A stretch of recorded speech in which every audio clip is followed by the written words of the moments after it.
Welcome to Chapter 10 in Carson and Moo. We're going to now look at the book of Romans. Romans, we see the contents of this gospel could be outlined as follows. We have the gospel as the righteousness of God by faith.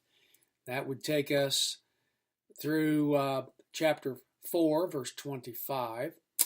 Then we see the gospel as the power of God for salvation, where Paul takes us through that incredible excursus on the power of the gospel, chapter 5 all the way through 8, and that marvelous 8th chapter of Romans. In fact, that is a great passage. If you want to focus in and preach on the book of Romans, that chapter 8 has 5 or 6 great sermons in it. You could break it down, and it's a great chapter.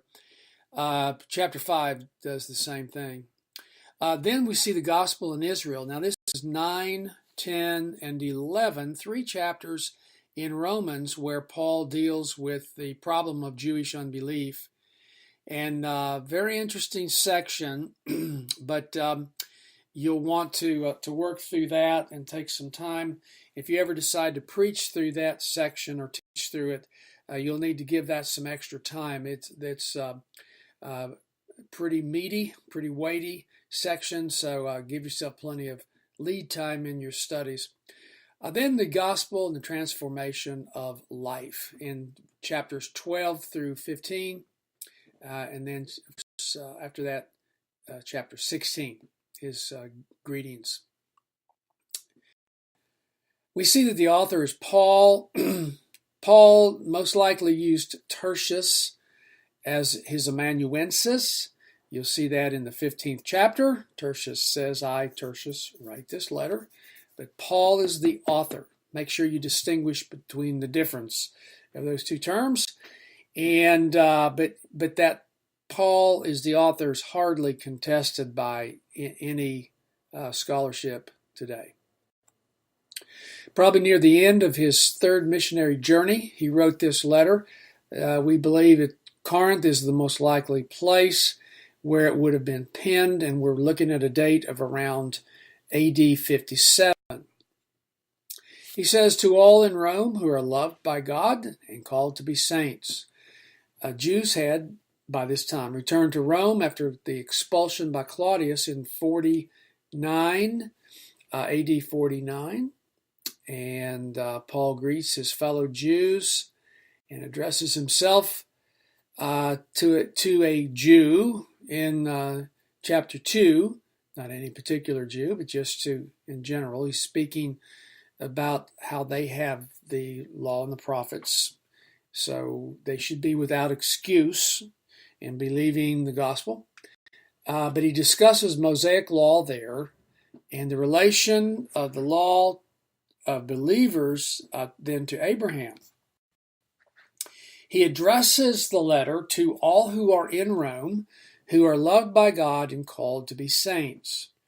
Now the church was predominantly Gentile, and Paul includes the Gentiles in his address. He directly addresses Gentiles in that 11th chapter, verse 13. That's in that 9, 10, and 11 section I just mentioned, where he's dealing with the problem of Jewish unbelief. And he exhorts the Gentiles to accept one another in chapter 15, verse 7. So we have predominance of Gentile believers, also some Jewish recipients as well. Now, the nature and the genre of this is a letter, but more than just a letter to be read by, just one church. This would be a letter to be read by many, and it seems to reach this wider audience. We have inside the letter, it has the tractate letters, this little more formal presentation, It has diatribe, where you set up the stick man and you set up the argument as if you were arguing with this person X, right? It has epideictic elements to it. There's some ambassadorial elements and protreptic elements. This is more than your standard letter. It has a memorandum there at the end.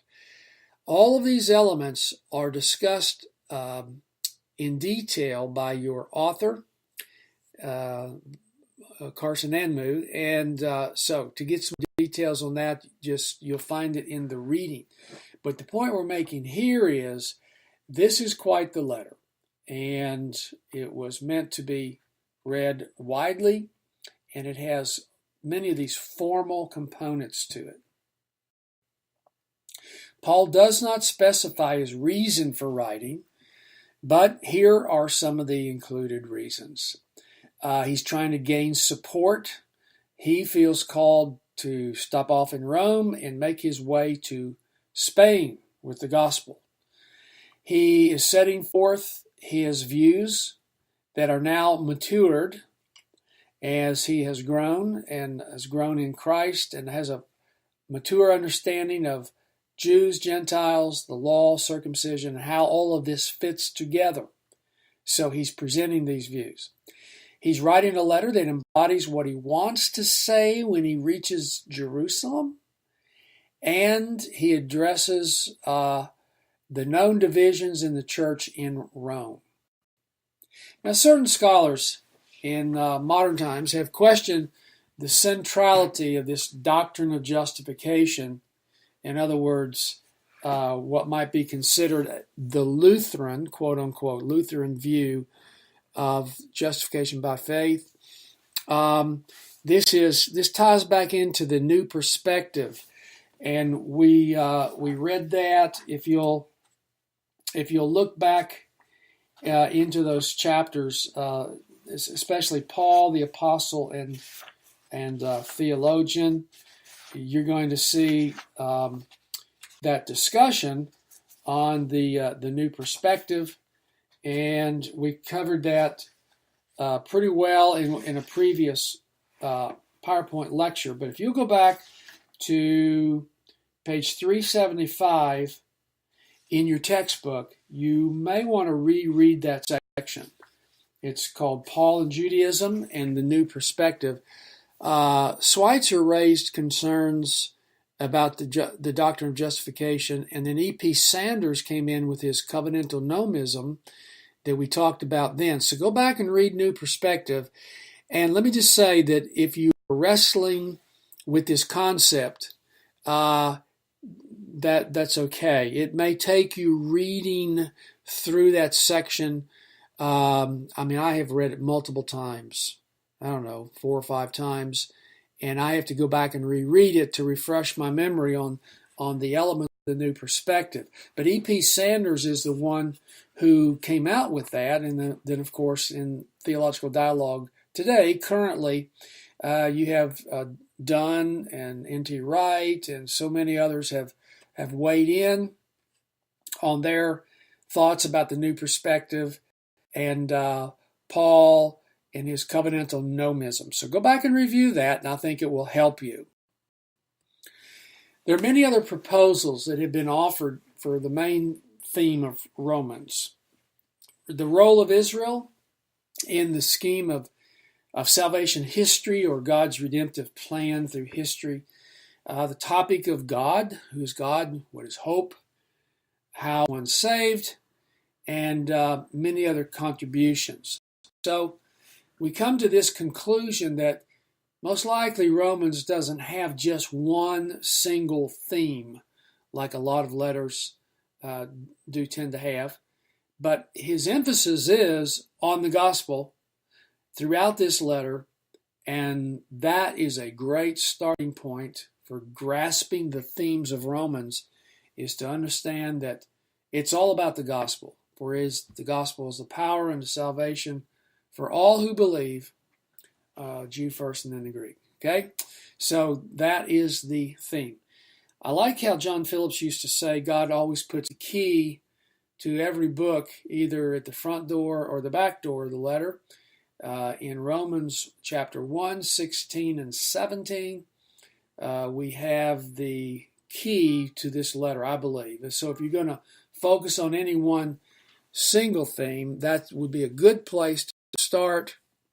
And that gives you your summary in a tractate-like form.